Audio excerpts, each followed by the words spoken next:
नमस्कार, बहुत स्वागत है आप सभी का। आप देख रहे हैं हरियाणा विशेष, आपके साथ में ममता तिवारी। शुरुआत करते हैं खबरों की। राज्यसभा चुनाव में हरियाणा से निर्दलीय उम्मीदवार कार्तिकेय शर्मा को लगातार समर्थन मिल रहा है। शिक्षा मंत्री गौरपाल गुर्जर ने कहा कि कार्तिकेय शर्मा का अपना ही प्रभाव है, बीजेपी भी कार्तिकेय शर्मा को समर्थन कर रही है। वहीं पूर्व मंत्री मनीष ग्रोवर ने कहा कि राज्यसभा चुनाव में कांग्रेस को हार का सामना करना पड़ेगा। मैं समझता हूँ कि जो विधायक है वो बहुत ही सम्मानित व्यक्ति है और उस पर विश्वास करना चाहिए, लेकिन कांग्रेस को लगता है कि नहीं, इस प्रकार की गड़बड़ होगी, तो इसलिए वो यहाँ से उनको लेके कहीं भी चले गए होंगे। जहाँ तक हमारा है, हमारा तो कृष्ण कुमार जी कैंडिडेट है, उसको वोट देंगे। कार्तिक शर्मा चुनाव लड़ रहे, हमारे पास सरप्लस वोट है, तो निश्चित रूप से जो हमारे पास विश्वास नहीं। जिस नेशनल की इतनी बड़ा पार्टी हो और उसके विधायक हरियाणा छोड़ के भाग जाएं, वो उनकी सोच ही नहीं है ना, उनकी सोच ही व्यक्तिगत तक है, अपने तक सीमित है। 15 दिन से हरियाणा को छोड़कर बैठे हुए हैं, वो हरियाणा की जनता का क्या भला करे। वहीं शिक्षा मंत्री गौरपाल गुर्जर ने कहा कि 13 से 15 जून के बीच 12वीं बोर्ड के नतीजे घोषित किए जाएंगे, जबकि 12वीं के बाद 10वीं कक्षा के रिजल्ट का ऐलान होगा। देखिए, अभी पहले 12वीं का रिजल्ट आएगा और 13 जून से लेकर 15 जून तक उम्मीद है कि उसमें रिजल्ट डिक्लेयर कर देंगे, उसके बाद 10वीं कर देंगे। गुजरात में शिक्षा मंत्रियों के सम्मेलन में भाग लेकर वापस आए शिक्षा मंत्री गौरपाल गुर्जर ने कहा कि सभी प्रदेश ने शिक्षा के क्षेत्र में उपलब्धि हासिल की है। सभी प्रदेश के शिक्षा मंत्रियों ने अपने अपने प्रदेश की विशेषताएं बताई हैं। गौरपाल गुर्जर ने बताया कि केंद्रीय शिक्षा मंत्री ने हरियाणा के काम की तारीफ की। नई शिक्षा नीति है, उसके बारे में वहाँ पे चर्चा हुई है और किस किस प्रदेश ने कितना कितना काम उसमें किया, उसकी सारी जानकारी हमने दी है। बुनियादी साक्षरता और संख्या ज्ञान के लिए बच्चों को दोबारा उसकी ट्रेनिंग है और उसमें हमारा काफ़ी अच्छा प्रयास है। हालांकि कोरोना की वजह से भी है और पीछे भी उसमें था, और हमारा अच्छा प्रयास है। उसका टारगेट जो केंद्र की ओर से 2026-27 दिया गया, लेकिन हमने उसकी में लक्ष्य रखा है कि हम 2024-25 तक इसको कंप्लीट कर देंगे और केंद्र सरकार ने भी माना कि हमने काफ़ी अच्छा काम उसमें किया है। वोकेशनल एजुकेशन में बहुत जोर था, माननीय प्रधानमंत्री ने बार बार गैस स्किल पे बहुत जोर दिया, तो उसमें भी हमारा जो था वो हमारे केंद्रीय मंत्री इससे सेटिस्फाई थे कि जहां हमने 2012 में इसको शुरू किया था, केवल उस टाइम उसमें 40 स्कूल थे और आज हमारे 1074 स्कूल जो है उसमें काम। चलिए आगे बढ़ते हैं। 20 मार्च को अंबाला में मिले हैंड ग्रेनेड और आईडी मामले को अंबाला पुलिस से सुलझा लिया है। पुलिस ने इस मामले में 4 मई को करनाल से 3 आरोपियों को संदिग्ध सामान के साथ गिरफ्तार किया था। आरोपियों ने पुलिस की पूछताछ में कबूल किया है कि उन्होंने पाकिस्तान से ड्रोन के माध्यम से आए विस्फोटक सामान और पैसों को अंबाला में रखा था। अंबाला पुलिस के मुताबिक तीनों आरोपी गुरप्रीत, गोपी, आकाशदीप और अमनदीप पंजाब के फिरोजपुर जिले के रहने वाले हैं, जिनका सरगना पाकिस्तानी हैंडलर के संपर्क में था। 20 मार्च को जो अंबाला से चंडीगढ़ रोड जाता है, उसके साथ में वेकेंट लैंड के अंदर, जो कि गांव सद्दापुर की हद पड़ती है, वहाँ पे कुछ आईईडीज़ और ग्रेनेड्स रिकवर हुए थे, जिसके ऊपर अंबाला पुलिस द्वारा एक्सप्लोजिव एक्ट के अंदर मुकदमा दर्ज किया गया था। पूछताछ के अंदर इन्होंने ये कबूल किया कि होली से लगभग 3 या 4 दिन पहले इनको टास्क दिया गया था। जो इनका हैंडलर है पाकिस्तान बेस्ड रिंडा, उस द्वारा इनको टास्क दिया गया था कि कुछ एक्सप्लोसिव सब्सटेंस और साथ में ये ग्रेनेड्स और कुछ पैसे, इनको 12 माइलस्टोन है जो अंबाला का चंडीगढ़ रोड के ऊपर, वहाँ पे रखने के लिए इनको हिदायत दी गई थी, जिसके अनुसार इन्होंने काम करते हुए वहाँ पे 50,000 रुपये, 3 ग्रेनेड और 1 आईईडी को वहाँ पे रखा था। 20 मार्च चलिए आगे बढ़ते हैं। सिद्धू मूसेवाला हत्याकांड मामले में पुलिस को बड़ी कामयाबी हाथ लगी है। पंजाब पुलिस ने आरोपी केकड़ा को गिरफ्तार किया है। केकड़ा सिरसा के कालावाली का रहने वाला है। आपको बता दें कि केकड़ा ने ही हत्याकांड के पहले सिद्धू मूसेवाला की जानकारी हत्यारों को दी थी। केकड़ा ने सिद्धू मूसेवाला के साथ सेल्फी भी ली थी।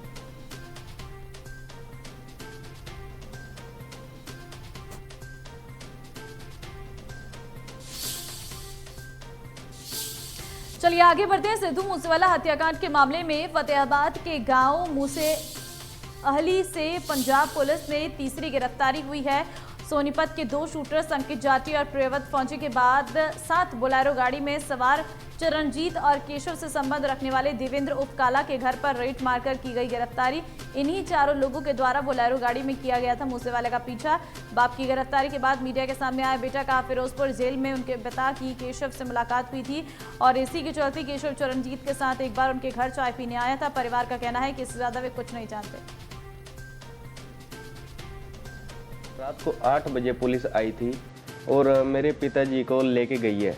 हमें उन्होंने इसके बारे में कुछ नहीं बताया, ना ही हमें पूछा भी और उन्होंने कुछ नहीं बताया। वो धक्के से आए और ले गए और हमारे घर में जो भी मौजूदा कैमरे का डीवीआर था और वाईफाई था उनको उसको फाड़ के ले गए।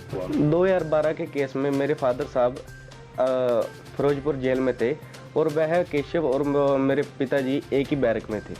तो वह उनके उस कंटेक्ट के हिसाब से वह आपस में तब दोस्त थे।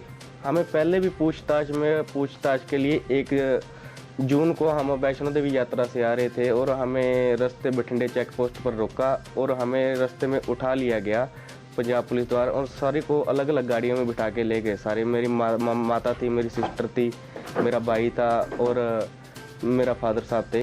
उन सारों को अलग अलग गाड़ियों में बिठा के ले गए जैसे किसी आतंकवादी को लेके जाते हैं। इस बारे में कोई जानकारी नहीं है। हमारी तो सरकार से और पुलिस प्रशासन से यही अनुरोध है कि वह जो जायज़ कार्रवाई बनती है वो करें, हमें नाजायज परेशान ना करें।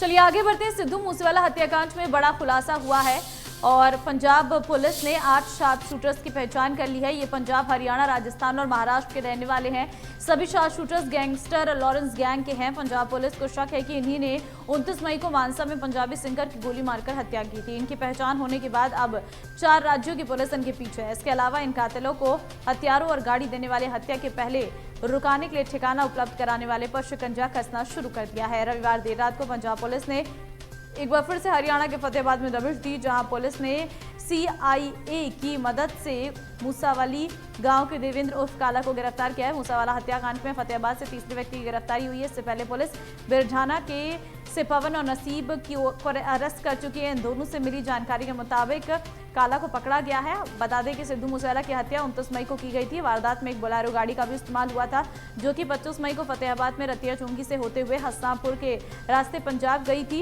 इस गाड़ी से मूसेवाला हत्याकांड के तार पहले फतेहाबाद, फिर सोनीपत और इसके बाद सिरसा से जुड़े हैं। बोलेरो सवार बदमाशों ने मूसेवाला की रेकी की थी और उसके मर्डर के वक्त भी गाड़ी साथ में थी। 3 तस्वीरें आपको दिखा रहे हैं। पहली वो केकड़ा गिरफ्तार कर लिया गया है जिसने बोलेरो गाड़ी उन हत्यारों को दी थी। दूसरी तस्वीर वो 8 शार्प शूटर्स जिनकी पहचान इस सीसीटीवी फुटेज के आधार पर की है, उनकी तस्वीरें भी सामने आ चुकी हैं और फतेहाबाद से गिरफ्तारी की गई है। गिरफ्तारी उसकी जिसने इन हत्यारों को अपने घर में पनाह दी थी।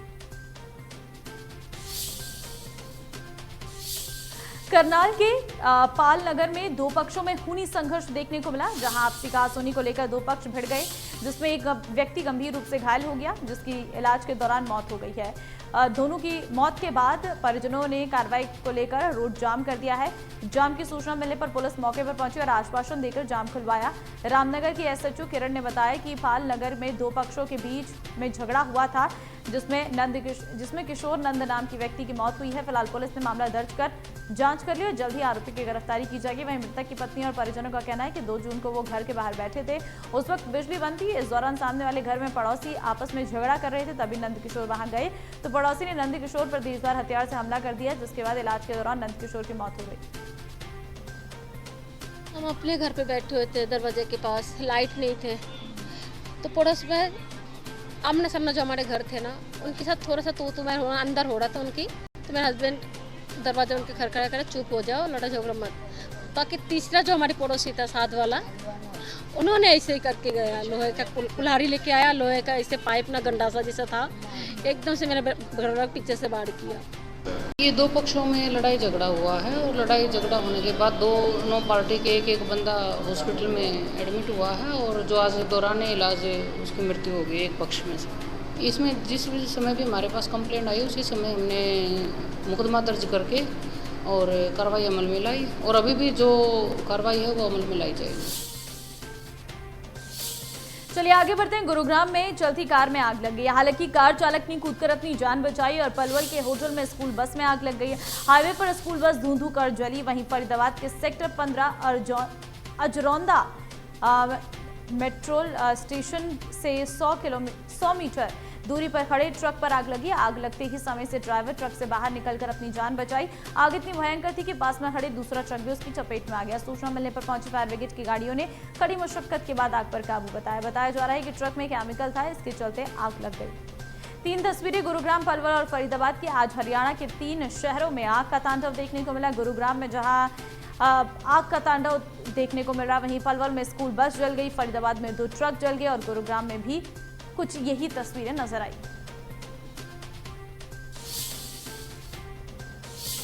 दिल्ली, एनसीआर और हरियाणा में इस बार गर्मी ने सारे रिकॉर्ड तोड़ दिए हैं। मौसम विभाग ने अलर्ट जारी कर दिल्ली एनसीआर के लोगों को गर्मी से सावधान रहने के लिए कहा है। मौसम विभाग ने अगले 24 घंटे के लिए येलो अलर्ट जारी करते भीषण गर्मी पड़ने की आशंका जताई है। गर्मी से आमजन का हाल बेहाल हो गया है। अभी तो फिलहाल बहुत गर्मी है, मतलब स्वेटिंग तो हो रही है, साथ में इरिटेशन होती है। जैसे कि इतनी गर्मी में टी शर्ट मैंने पहन रखा है ना, हाफ पहन रखा है, लेकिन इसके अंदर भी इतनी गर्मी हो रही है, मतलब इचिंग सी हो रही है इतनी गर्मी। और स्वेटिंग तो आपको पता ही है, हो ही रही है। और ऊपर से एक मास्क के अंदर बड़ी वो होती है, सफोकेशन होती है इतनी गर्मी से।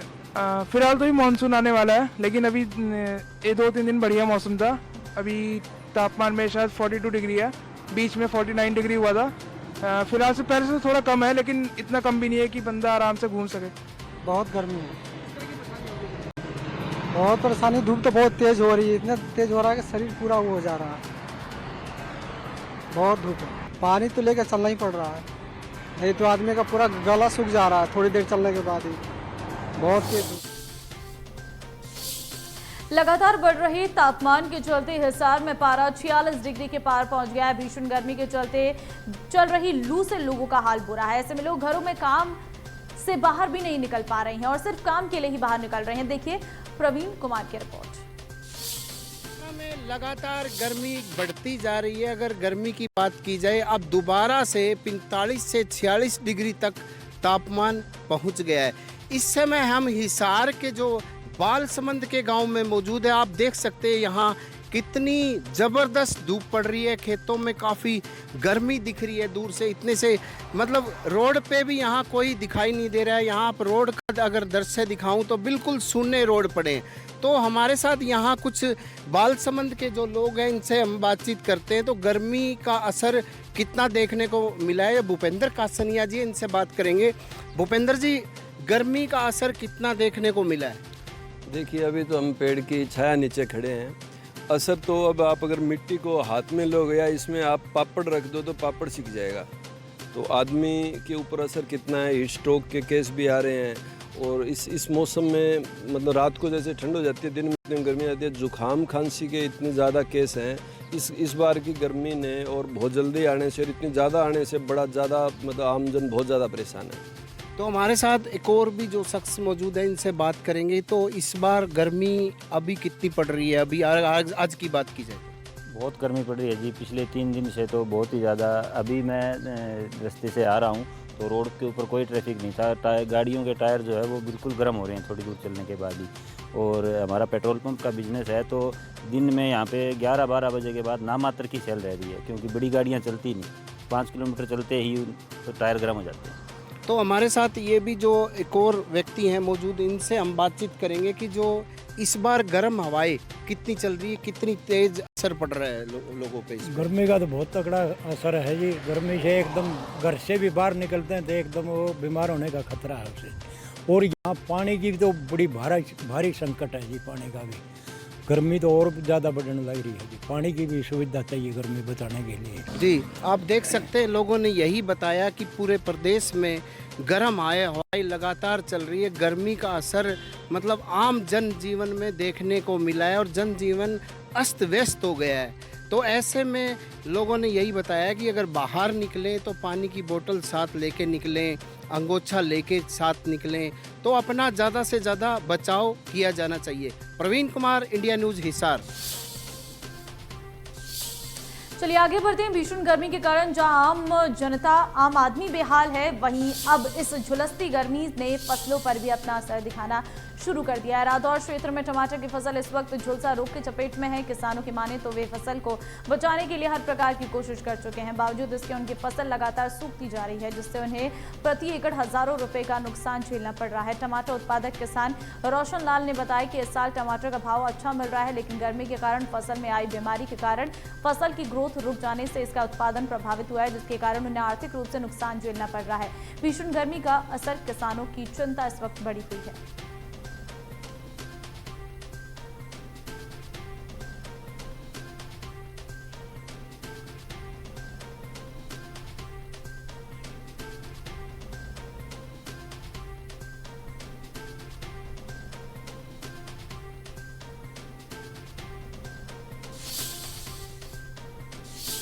खेलो इंडिया यूथ गेम्स का आयोजन हरियाणा में चल रहा है और हरियाणा में खिलाड़ियों की अगर बात करें तो उनका प्रदर्शन लगातार देखने को मिल रहा है। अगर बात हरियाणा शहर की करें तो हरियाणा स्टेट में सबसे ज्यादा खिलाड़ियों की तरफ से मेडल लाए गए हैं।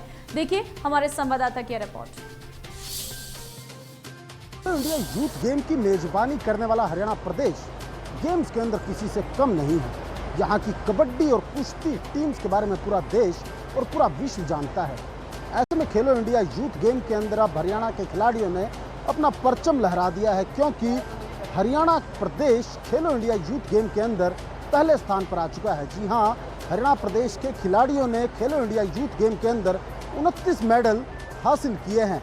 अभी तक महाराष्ट्र प्रदेश आगे चल रहा था, लेकिन अब हरियाणा के खिलाड़ी पहले नंबर पर आ चुके हैं। हरियाणा के खिलाड़ियों ने 9 गोल्ड मेडल हासिल किए हैं। इसके अलावा 7 सिल्वर मेडल हैं, जबकि 13 ब्रॉन्ज मेडल हासिल किए हैं। जबकि दूसरे स्थान पर महाराष्ट्र चल रहा है। महाराष्ट्र ने अभी तक 9 गोल्ड मेडल, 5 सिल्वर मेडल और 7 ब्रॉन्ज मेडल हासिल किए हैं। ऐसे में पहले महाराष्ट्र आगे चल रहा था, लेकिन अब हरियाणा के खिलाड़ियों ने गतका के अंदर गोल्ड मेडल हासिल किया है, जिसके चलते हरियाणा पहले नंबर पर काबिज हो गया है। हमारे साथ इस समय मौजूद हैं वो खिलाड़ी और फेडरेशन के कुछ मेंबर्स, इनसे बात करेंगे। सर, किस तरह से हरियाणा का परचम किस तरह से चल रहा है? बहुत अच्छा चल रहा है और अभी बच्चों ने आज गोल्ड भी हासिल किया है, वो भी टीम इवेंट में, जो बहुत एक प्राइम इवेंट है, सबसे मुश्किल इवेंट माना जाता है, उसमें हरियाणा ने किया है। और अभी जैसा बोलते हैं कि वार्म अप होता है, तो अब हरियाणा ने वार्म अप कर लिया है, अब अपना परफॉर्मेंस दिखाएंगे और डेफिनेटली इस बार बहुत कड़ी टक्कर इस कंपटीशन में है नेशनल लेवल, और यहाँ से आगे इंटरनेशनल एक्सपोजर योगासना के बच्चों को मिलने वाला है। और हरियाणा जैसे बाकी खेलों में आगे है, उसी प्रकार से यहाँ पर भी बहुत अच्छे प्रदर्शन की उनसे उम्मीद है। खिलाड़ियों से बात करें, खिलाड़ी हमारे साथ मौजूद हैं। कौन सी टीम में है? अंडर कितने वर्ष की आयु है आपकी? 15। कौन सा मेडल जीता आपने? ब्रॉन्ज। नाम क्या है आपका? कहाँ के रहने वाले हैं? मेरा नाम मानवी व्यास है और मैं हिसार की रहने वाली हूँ। आपका क्या नाम है? दीपांशु। कौन सा मेडल जीता आपने? ब्रॉन्ज। तो बाकी जो साथी हैं, अगर आप ऑल ओवर बात की जाए, कौन सी टीम ज़्यादा मुकाबला दे रही है? महाराष्ट्र। तो कुल मिलाकर जो अपनी जितनी भी टीम्स हैं, उनका मुकाबले के अंदर अगर कड़ी टक्कर किसी से मिल रही है तो महाराष्ट्र दे रहा है? Yes sir. तो सीधे तौर पर महाराष्ट्र की टीम कहीं ना कहीं हरियाणा की टीम के साथ मेज़बानी, जो टीम है मेज़बानी करने वाली हरियाणा की टीम, उसके साथ टक्कर लेती हुई नज़र आ रही है। वहीं हरियाणा के खिलाड़ी किसी भी मामले में कम नहीं। अभी तक टूर्नामेंट के अंदर अगर हम योगासना की बात करें तो हरियाणा के खिलाड़ी दूसरे नंबर पर चल रहे हैं। कोचेज़ की बात करें, मैनेजमेंट्स की बात करें, तो उनका कहना है कि जल्द ही हरियाणा पहले नंबर पर भी काबिज होगा। कैमरामैन कपिल नागपाल के साथ अमित शर्मा, इंडिया न्यूज़ हरियाणा। खेलो इंडिया यूथ गेम्स 2021 को देखने के लिए प्रदेश बीजेपी प्रभारी विनोद तावड़े पहुंचे। इस दौरान तावड़े ने खिलाड़ियों को सम्मानित किया। हरियाणा के खिलाड़ियों का दम पूरे भारत जानता है। वहीं खेलो इंडिया यूथ गेम्स में भी हरियाणा के खिलाड़ी अपना सिक्का चलाकर ही रहेंगे। दावड़े ने कहा कि हरियाणा से खिलाड़ियों को सभी सुविधाएं मिल रही हैं। मैंने खुद महाराष्ट्र में खेलो इंडिया यूथ गेम्स करवाए थे, लेकिन यहाँ सरकार ने बहुत अच्छा इंतजाम किया है, जो अपने आप में खिलाड़ियों को अलग हौसला देता है। ये भारत का खेल का कैपिटल माना जाता है, ऐसे अमित शाह जी ने कहा है। मैं मानता हूँ कि बहुत सही है। मैं महाराष्ट्र से आता हूँ, हरियाणा का आजकल राजनीतिक प्रभारी, वो बात अलग है, लेकिन जिस प्रकार आयोजन यहाँ हुआ है, मैंने भी 2019 में आयोजन किया था, उससे बहुत बढ़िया आयोजन आज यहाँ पर देखने मिल रहा है, क्योंकि हरियाणा के लोग खेल के लिए जो समर्पित है, उससे मुझे लगता है कि हरियाणा का हर बच्चा ये खेल में और बढ़िया करेगा और सरकार उनको जो सहायता चाहिए वो देते रहेगी। यहाँ की खासियत ये है कि बच्चे खेलना चाहते हैं, सरकार सहायता करनी चाहती है, यहाँ के जो अफसर हैं वो भी उनको सहायता अच्छी तरह करना चाहते हैं, और इसलिए मुझे लगता है कि हरियाणा इस देश में आगे ज़रूर जाएगा। गुरुग्राम जिला अदालत ने M3M बिल्डर के खिलाफ केस दर्ज करने के आदेश दिए हैं। रिपोर्ट की जानकारी कोर्ट में पेश करने के लिए कहा जा रहा है। शिकायत करने वाले का आरोप है कि 7 साल पहले सेक्टर 63 में एक प्रोजेक्ट में 2 यूनिट बुक कराई थी। बिल्डर ने पेमेंट लेने के बाद भी पोजीशन नहीं दिया है। बगैर ओसी के पोजीशन लेने का मेल भेजा गया था। बिल्डर का सेक्टर 63 में अरवाना नाम से प्रोजेक्ट है। बिल्डर ने शिकायत करने वाले पर पेमेंट न देकर एग्रीमेंट का उल्लंघन करने का आरोप भी लगाया है। किलेशन कुमार नथानी ने कोर्ट में बताया कि उन्होंने 30 सितंबर 2015 को बिल्डर के अरवाना प्रोजेक्ट में 2 यूनिट बुक की थी। इसके लिए 1,95,26,270 रुपये और 1,76,97,296 रुपये भुगतान किए थे। फाइनल पेमेंट के बाद भी ओसी नहीं दिया गया।